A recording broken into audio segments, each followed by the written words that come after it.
Olá, pessoal! Nós vamos iniciar hoje os nossos estudos sobre o Estatuto da Criança e do Adolescente. Na aula de hoje, nós vamos ver os fundamentos para o Estatuto da Criança e do Adolescente, qual o contexto histórico e social da criação do ECA. Sejam bem-vindos. Bom, a responsabilidade sobre a infância cabe à família e também ao Estado. Segundo o Estatuto da Criança e do Adolescente, que foi publicado em 1990, a criança é todo indivíduo de 0 a 11 anos e 11 meses e ele é inimputável, esse indivíduo, ou seja, não pode responder penalmente pelos seus atos.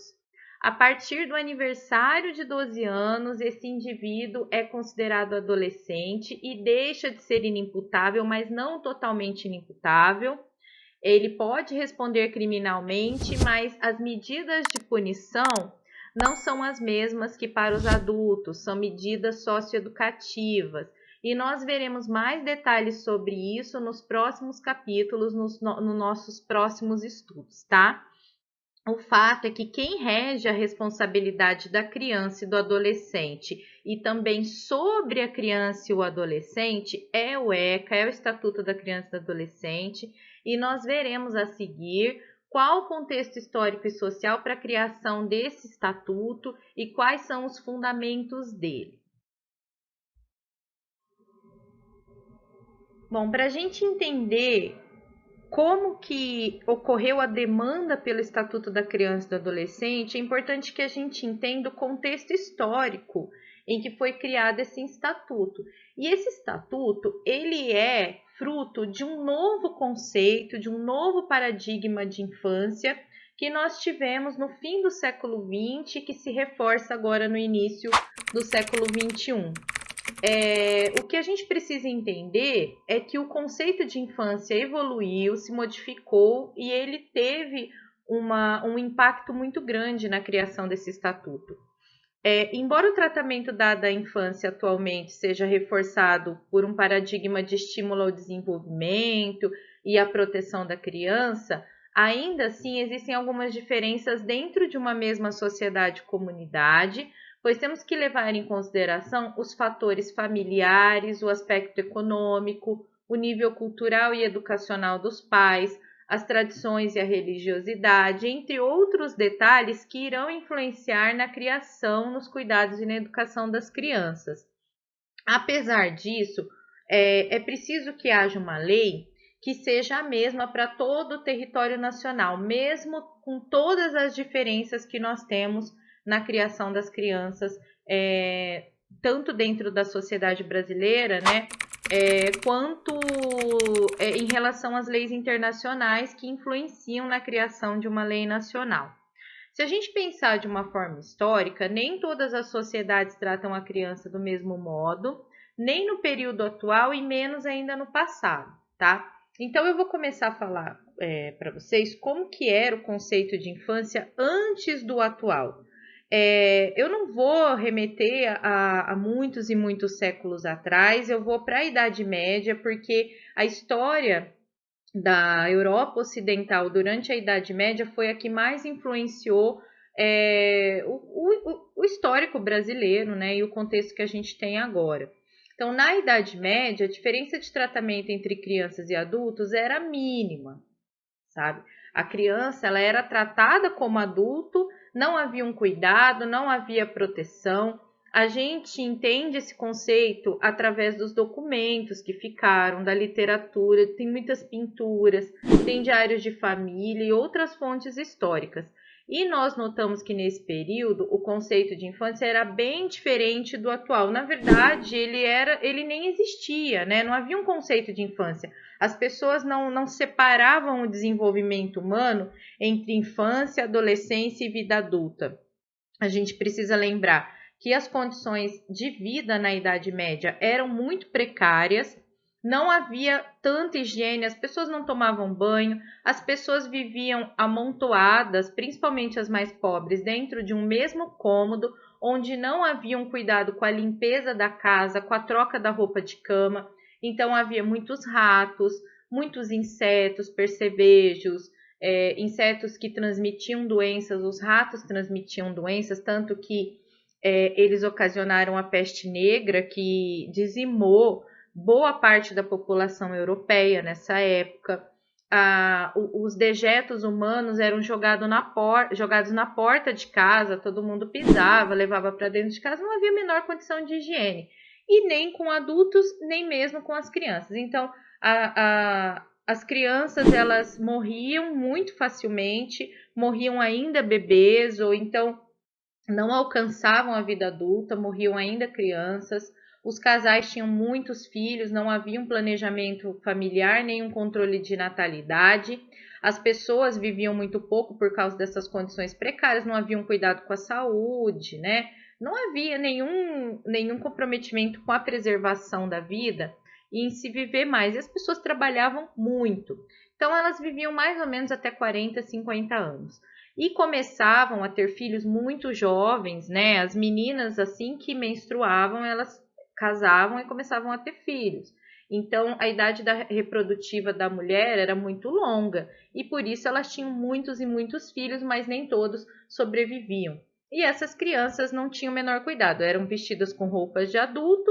Assim que elas tinham alguma força, elas começavam a ajudar ali na casa, como a gente vai ver. Então, na Idade Média, as pessoas viviam nos feudos. No slide anterior tem uma imagem do feudo, que era composto por um castelo, onde vivia o senhor feudal, que era dono das terras, e em volta desse castelo havia algumas propriedades muito precárias, onde viviam os servos e onde haviam as lavouras, né, que eram cultivadas para a subsistência do feudo. O feudo era praticamente autossuficiente, né? A troca de mercadorias, de alimentos era muito pouca, geralmente com os feudos vizinhos. Não havia ainda uma urbanização muito grande, nem grandes cidades, nem grandes centros urbanos. Então, a Idade Média ela foi caracterizada principalmente por isso. A influência da Igreja Católica era muito grande, eles dominavam a Europa da Idade Média, a influência deles sobre os senhores feudais era muito forte, tanto que muitos filhos, né, principalmente os filhos mais velhos dessas famílias, eram enviados ao clero para se tornarem padres e subirem na escala do clero para cardeais e até mesmo papa, né? Havia essa ambição entre as famílias mais ricas. Então, até a educação dos filhos dos senhores feudais cabia somente à igreja. Então, o senhor feudal ele tinha um poder quase que ilimitado sobre os seus servos, ditando regras e leis próprias. Cada feudo tinha suas próprias leis. E a igreja ela ficava responsável pelo desenvolvimento intelectual e cultural da sociedade. Então, não havia escola nem cultura fora do ambiente católico, tá? E o acesso a esse ambiente era só para crianças ricas, né? Para os parentes dos senhores feudais. As crianças pobres não tinham acesso a isso.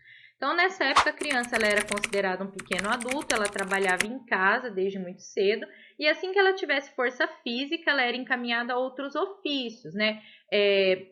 Se o pai fosse, por exemplo, um marceneiro, ela poderia ser marceneira, mas também ela poderia trabalhar como ferreira, aprender o ofício de ferreiro, ou trabalhar na lavoura, enfim, mas aí ela viveria com a família cujo patriarca dessa família exercia aquele ofício. Então, ela saía da família dela. Não havia proteção intelectual nem física, então não havia um cuidado para não abusar emocionalmente das crianças, elas eram tratadas assim como adultos mesmo. As famílias tinham muitos filhos, como eu já disse, e elas ansiavam para que estes crescessem depressa para poderem realizar mais tarefas. Porém, devido à falta de cuidados, de atenção e às péssimas condições de higiene da época, muitas crianças morriam ainda bebês. A taxa de mortalidade infantil era muito alta. As que chegavam aos 7 anos, elas tinham aí uma mudança na vida, né? As crianças mais pobres eram colocadas em outra família para aprender ofícios, enquanto as crianças ricas teriam uma educação apropriada ao gênero e classe social. Ou seja, o que quer dizer isso? Que as meninas, né, o gênero, dependia muito do gênero. As meninas, elas tinham tutoras que lhes ensinavam dotes femininos, aprendiam francês, aprendiam bordado. Eu digo francês porque era uma língua muito influente na época, né?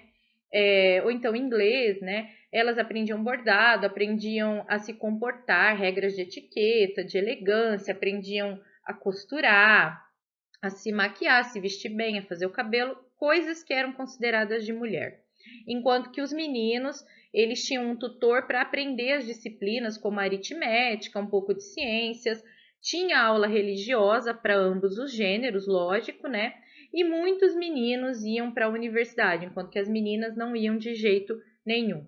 E enquanto que as crianças pobres, elas eram encaminhadas para aprender ofícios. As meninas, ofícios do lar e ofícios relacionados ao que a mulher conseguisse desempenhar, né? Lavar roupa, limpar. Muitas trabalhavam no castelo, né? Isso já era um avanço na vida da criança mais pobre, porque no castelo, mesmo sendo uma serva ainda, essa criança teria um cuidado melhor, se alimentaria melhor, né? E poderia descansar um pouco mais. Mas, resumindo, a criança não criava laços familiares, né? Muito cedo ela perdia o contato com os pais e com os irmãos, né? E os laços familiares não se fortaleciam. Inclusive, muitas crianças que iam para o castelo iam bem pequenas para executar serviços no castelo, né? E acabavam ali amparadas e tutoriadas pelas senhoras, né? Pelas esposas dos senhores feudais ou pelo próprio senhor feudal e não tinham mais nenhum contato com a família. Não havia, então, um fortalecimento muito grande nos laços familiares, nem nas famílias ricas, nem nas famílias pobres. Bom, e a Idade Média dura bastante tempo, mas ela vai se enfraquecendo porque aí começa o mercantilismo. O mercantilismo é uma espécie, um período em que os países europeus, principalmente Espanha e Portugal, Itália, que são os países que têm mais contato com o mar, começam a ter uma grande vontade assim de explorar o mundo. Por quê? Para ampliar suas relações comerciais. Eles já tinham relações comerciais com as Índias Ocidentais, né, com o Oriente, que eles compravam produtos, especiarias, tecidos, enfim, uma série de coisas, eles trocavam bastante mercadorias e eles querem expandir, eles querem dominar o mar, porque um compete com o outro, né? A Espanha com Portugal, com a Itália, principalmente. Depois, mais tarde, a Inglaterra. Então, com o mercantilismo, as cidades começam a crescer, né, principalmente as cidades litorâneas, as pessoas começam a deixar os feudos e irem para a cidade em busca de uma vida melhor, em busca de melhorar sua condição financeira, porque aí a moeda começa a circular, nós temos os princípios rudimentares do capitalismo e a Europa, principalmente a Europa Ocidental, se modifica totalmente. As monarquias se fortalecem, não que elas tivessem assim perdido poder durante a Idade Média, mas elas perderam influência, porque a influência maior era dos senhores feudais, né? Esses respondiam aos monarcas, mas eles respondiam de uma maneira bastante distante, porque ficava cada um no seu feudo. Agora não, as monarquias se fortalecem, os reis, as rainhas, e, logicamente, dentro dessas cidades a competição por dinheiro e poder é muito grande, então a nobreza ela se enriquece também com essas navegações e surge uma nova classe social que é a burguesia. A burguesia são as famílias dos ricos comerciantes, né, que lucram muito com esse comércio. Logo após vem a Revolução Industrial, que nasce na Inglaterra, e aí a Inglaterra se torna grande potência mundial, ela expande, né, a sua influência, tanto maritimamente, através das colônias, ela tem a colônia dos Estados Unidos e também um pouco no Canadá, ela expande bastante ali a sua influência, se torna muito rica, mas também graças à indústria, né? E aí a burguesia industrial é mais rica ainda que a burguesia que enriquece graças ao comércio. Então a família burguesa nasce por essa época e o interesse dela pela infância é completamente diferente do interesse que a gente vê na Idade Média. Enquanto que na Idade Média nem as famílias ricas nem as pobres davam muita importância para a criança, né? Era mais o primogênito ali, menino e só. A família burguesa não, porque ela vê nos filhos não só uma oportunidade de deixar os seus bens, né, de perpetuar o seu nome, como também vê bons casamentos que vão ampliar a influência política, econômica e social de sua família. Então, tanto meninas quanto meninos passam a ser educados com maior cuidado, passam a ser tratados com maior cuidado. O cuidado se amplia, não é só mais uma questão de higiene, uma questão de saúde física, é uma questão de vestuário, de ostentação, de bons cursos, de boas escolas, de aprender boas maneiras, de adquirir cultura. Por quê? Porque a burguesia ela anseia por um status social que até então só a nobreza tinha. Olá, peço desculpas por interromper sua aula por um breve momento, mas tenho algo importante e vantajoso para compartilhar com você. Se você está gostando desta aula, tenho uma ótima notícia. Agora você pode levar sua experiência de aprendizado para o próximo nível fazendo sua matrícula em nosso site. Ao se matricular, você terá acesso exclusivo a uma série de benefícios. Primeiro, você pode baixar a apostila completa do curso em PDF, perfeita para acompanhar as aulas e revisar o conteúdo sempre que precisar.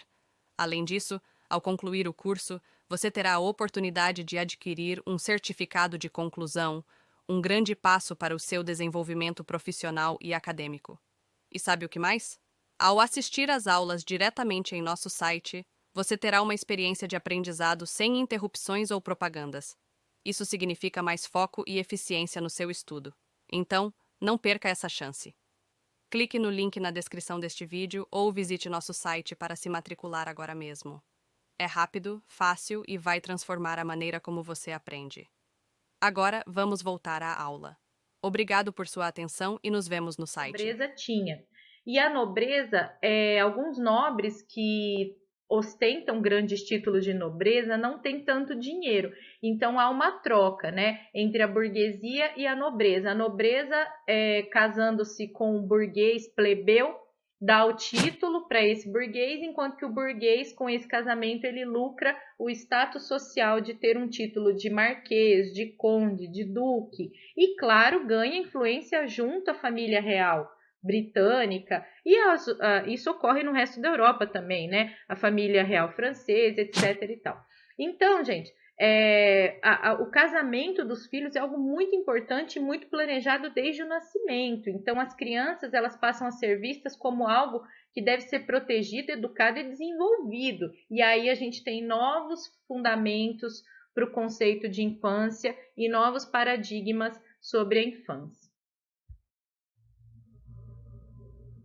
E no Brasil, nós sempre seguimos o modelo europeu, porque afinal de contas, o Brasil sofre uma grande influência dos portugueses, que são uma das bases étnicas da nossa colonização, da formação do nosso povo, né?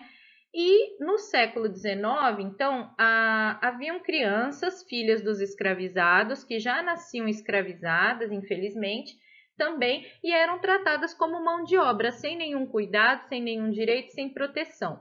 Os filhos das famílias pobres, o tratamento não era muito diferente também, excetuando que eles tinham liberdade para ir e vir e tinham um ou outro direito. Mas se você pegasse, por exemplo, a família dos primeiros imigrantes e dos últimos escravizados, as crianças eram tratadas ali como mão de obra, não tinham estudo e não tinham muitos cuidados. As meninas cresciam para cuidar do lar, para se casar, e os meninos para trabalharem e sustentarem a casa. A Igreja Católica influenciava imensamente a educação das crianças, principalmente das ricas. A maioria das escolas não eram laicas, elas eram escolas católicas, né? E esse nós temos o contexto do século XIX. As crianças ricas costumavam educar os seus filhos com tutores, e as famílias também não tinham muito contato com as crianças. Depois, com o surgimento da burguesia também no Brasil, também almeja-se um bom casamento para filhas e para filhos, né? Mas a questão do conceito de infância não muda muito, tá? Nem mesmo as leis. As crianças respondem criminalmente pelos seus atos, tá? Principalmente as crianças pobres, porque em se tratando de crianças e adolescentes ricos, o pai influente sempre dava um jeito de livrar, né, dessa responsabilidade, mas crianças pobres também. Até que no século XX acontece um caso muito chocante com um menino chamado Bernardino, que era um engraxate. Ele é preso após jogar tinta num cliente que não pagou ele. Na cadeia, ele foi estuprado por mais de 20 homens adultos e depois foi jogado no meio da rua.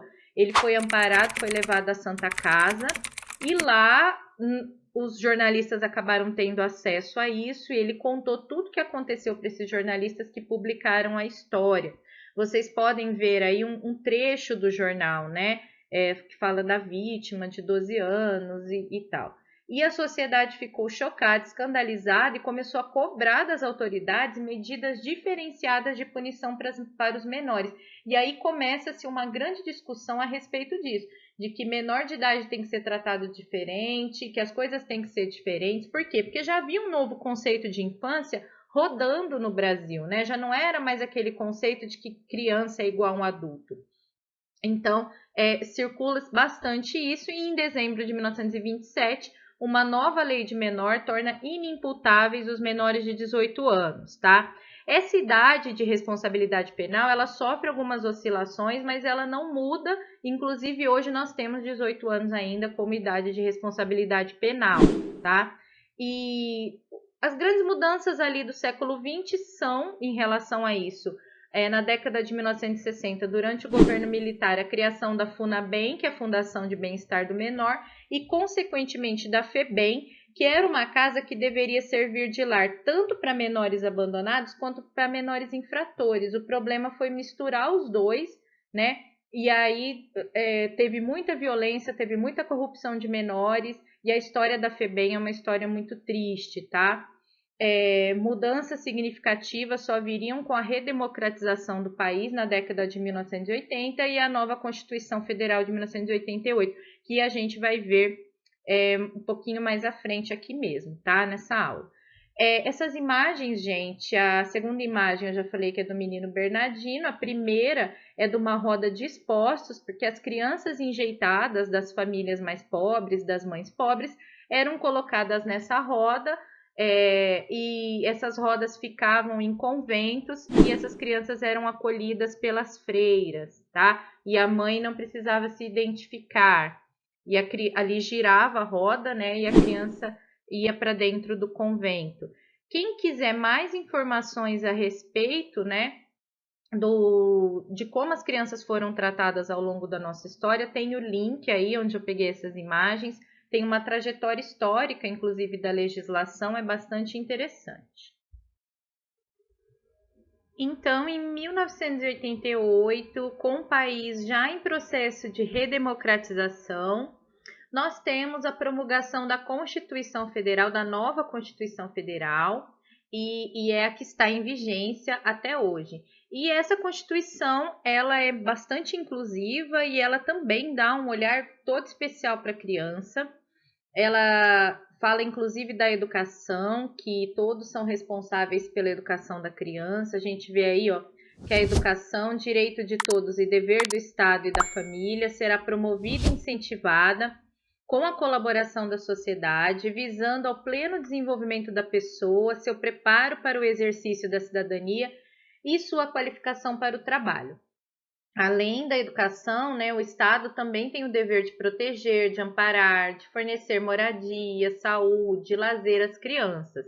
E o artigo 227 é um artigo muito importante da Constituição no que diz respeito à infância e à juventude, e ele foi uma compilação, né, um resumo de vários pedidos da nossa sociedade em relação a uma proteção pela infância. A gente precisa lembrar que até o início da década de 1980 havia muitas crianças abandonadas nas ruas, havia muitas crianças dependentes de cola, né, cheiravam cola. Essas crianças eram vítimas de violência, de abandono.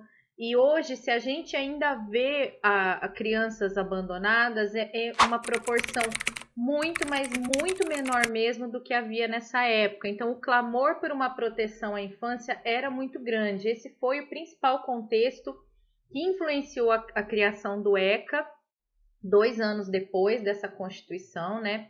E esse artigo que eu vou ler agora é um resumo de tudo que a sociedade pedia para o Estado: assegurar à criança, ao adolescente e ao jovem com absoluta prioridade o direito à vida, à saúde, à alimentação, à educação, ao lazer, à profissionalização, à cultura, à dignidade, ao respeito, à liberdade e à convivência familiar e comunitária, além de colocá-los a salvo de toda forma de negligência, de discriminação, de exploração, de violência, crueldade e opressão.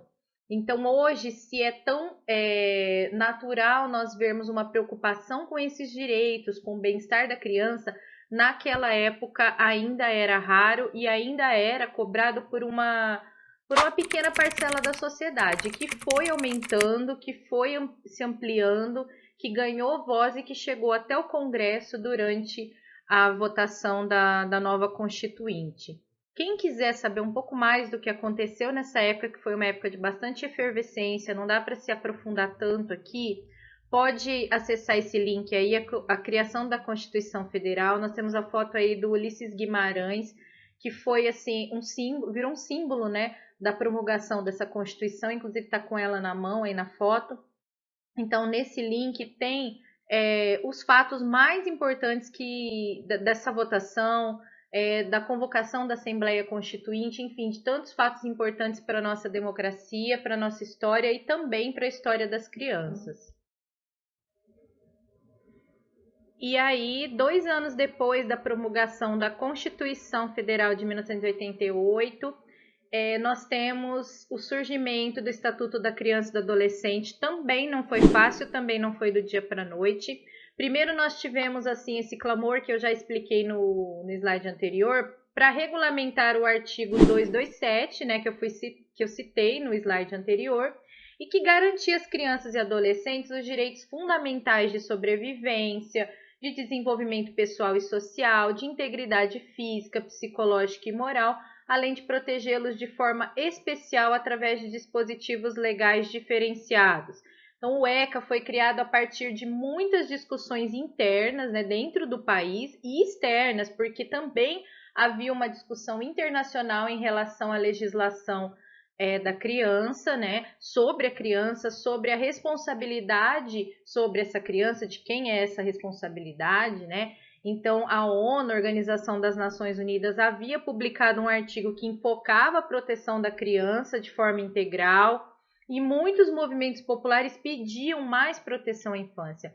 Foi feito um documento com mais de 1 milhão de assinaturas coletadas na sociedade, enviadas ao Congresso Nacional, para que se criasse uma lei mais específica para crianças e adolescentes que os protegesse e zelasse pelos seus direitos, né? Então, o artigo 227 foi só o começo. Eles queriam mais, eles queriam um estatuto realmente que regulamentasse as relações da sociedade com as crianças e o adolescente.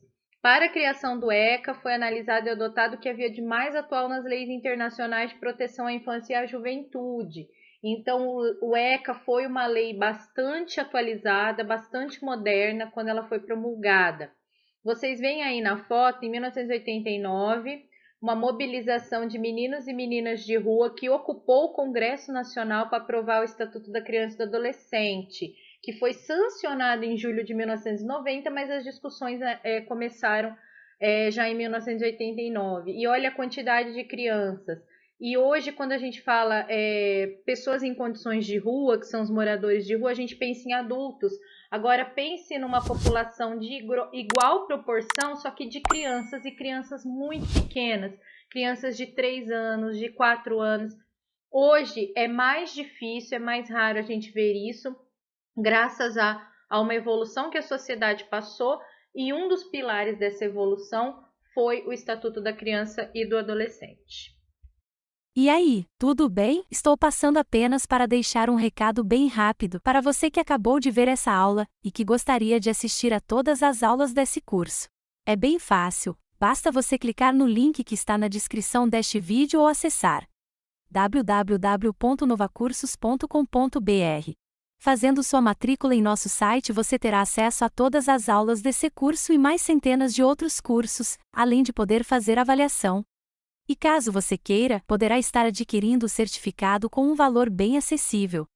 Esse foi o recado que eu queria dar. Aguardo sua matrícula. Até breve.